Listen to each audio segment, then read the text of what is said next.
ಗಣರಾಜ್ಯೋತ್ಸವದ ದಿನವೇ ಕಾರು ಪ್ರಿಯರಿಗೆ ಗುಡ್ ನ್ಯೂಸ್ ಸಿಗ್ತಾ ಇದೆ. ಯುರೋಪ್ ಕಾರುಗಳ ತೆರಿಗೆ ಶೇಕಡ 40ರಷ್ಟು ಕಡಿತವಾಗುವಂತ ಸಾಧ್ಯತೆಗಳು ದಟ್ಟವಾಗಿದೆ.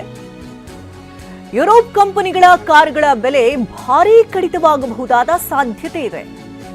Forks wagon, Reno, Mercedes Benz ಹಾಗೆ ಬಿಎಂಪಿ ನಾಳೆ ಯುರೋಪ್ ಭಾರತದ ಮಧ್ಯೆ ಒಪ್ಪಂದದ ಚರ್ಚೆಯಾಗುತ್ತೆ. ಯುರೋಪ್ ಭಾರತದ ಮಧ್ಯೆ ಮುಕ್ತ ವ್ಯಾಪಾರ ಒಪ್ಪಂದ ಆಗಬಹುದಾದಂತ ಸಾಧ್ಯತೆ ಇದೆ. ಇದೇ ಒಪ್ಪಂದದ ವೇಳೆ ಕಾರುಗಳ ತೆರಿಗೆ ಕಡಿತವಾಗುವಂತಹ ಸಾಧ್ಯತೆ ಇದೆ. ಹಾಗಾಗಿ ಯುರೋಪ್ ಕಾರುಗಳ ಮೇಲೆ ಬರೋಬ್ಬರಿ 40% ಕಡಿತವಾಗಬಹುದು ಅಂತ ಅಂದಾಜಿಸಲಾಗುತ್ತದೆ.